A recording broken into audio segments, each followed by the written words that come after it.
It's 3 a.m.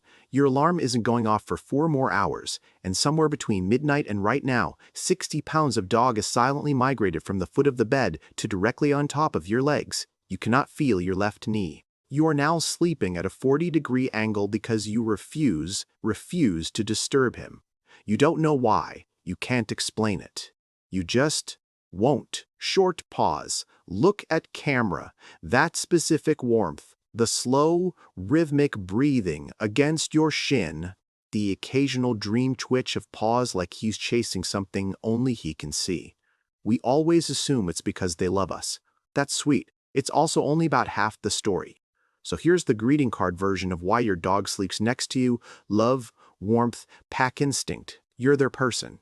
You're cozy. You smell like home. And honestly, that's not wrong. It's just shallow, like, sure, technically accurate, but it's the kind of answer that fits on a refrigerator magnet and doesn't actually explain anything. And look, the breed jokes write themselves here. Huskies sleep next to you because they've decided you are their property, actually. Golden retrievers would genuinely sleep next to a lamppost if it gave them enough attention, but the real answer? It runs so much deeper than warmth and vibes. Dogs sleep close to you because you're warm and safe. Actually, hold on. That framing makes it sound passive, like you're just a heated mattress pad with thumbs and a Netflix account. That's not what's happening.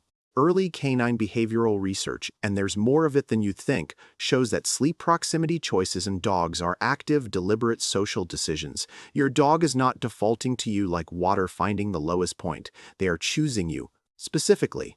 And that choice, it turns out, is a surprisingly detailed map of how they've ranked their entire emotional world.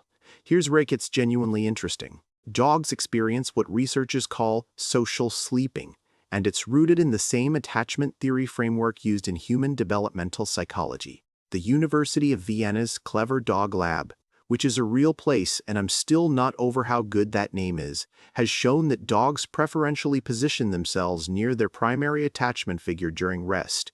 It mirrors infant co-sleeping behavior, which means your dog, neurologically speaking, is treating you the way a child treats a parent during sleep.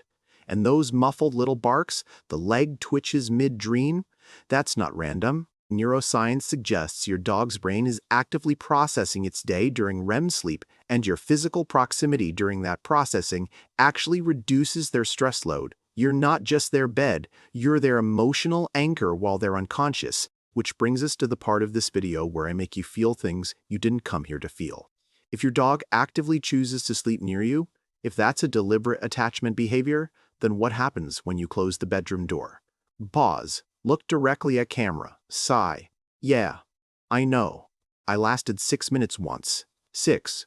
Then I heard the scratching, then the silence that was somehow worse than the scratching, and I opened the door and he walked in, did a full sploot across the entire bed, we're talking full pancake, all 4 legs out, and I slept in a diagonal position for 7 hours like a broken compass. 0 regrets. None.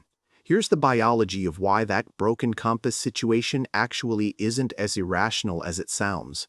A 2017 study published in the journal Sleep found that women who slept with dogs, compared to human partners or cats, reported stronger feelings of security and less disruption to their sleep quality, even when objective movement data showed the dog was definitely moving around.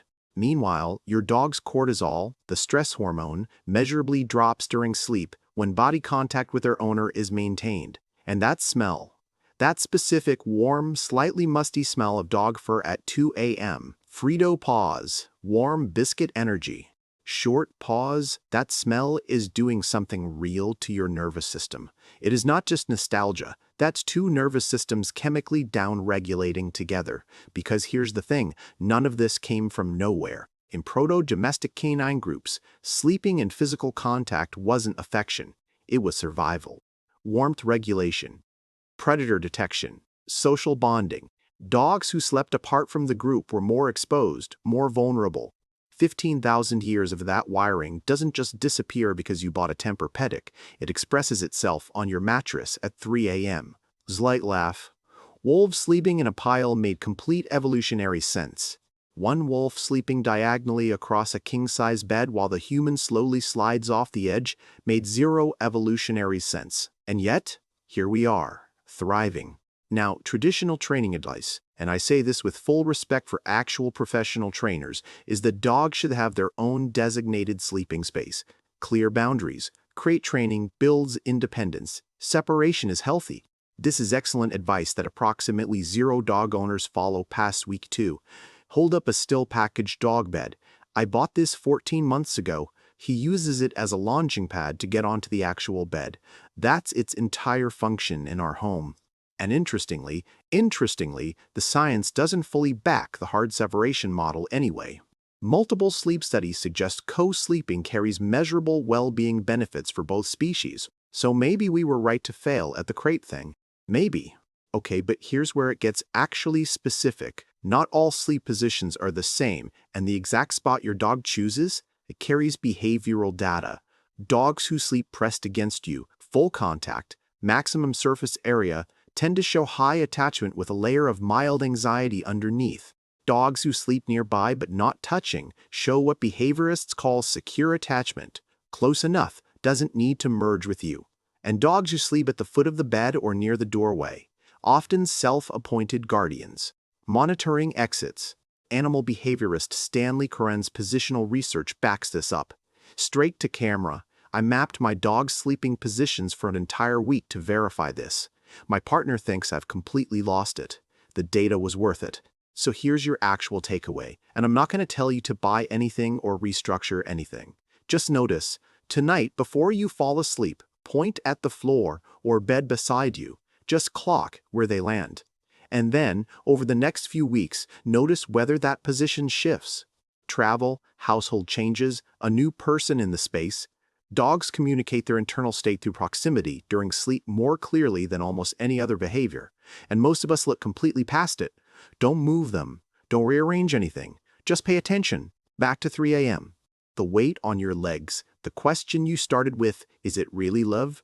Full circle answer, yes. But it's also something that goes underneath love, something that operates below conscious thought. Sleep is the most neurologically vulnerable state any animal can enter. Every defense mechanism drops, every instinct that says stay alert, stay aware, it all goes quiet, and your dog, every single night, chooses to be most vulnerable right next to you, not near you, next to you. Quiet pause. You thought you were just sharing a bed. Turns out you were being chosen, every night, by something that had every instinct in its body telling it to stay alert, and decided you were worth letting its guard down for. Okay, I genuinely need to know. Does your dog have a whole bed, like a full orthopedic, memory foam, expensive situation set up specifically for them, and still somehow ends up wedged between your knees at 3 a.m.? Because same. Drop their sleep position in the comments. Bonus points if it's physically impossible and somehow still happening every single night. And next video, we're getting into why your dog follows you to the bathroom. Yes, we're going there. Subscribe so you don't miss it.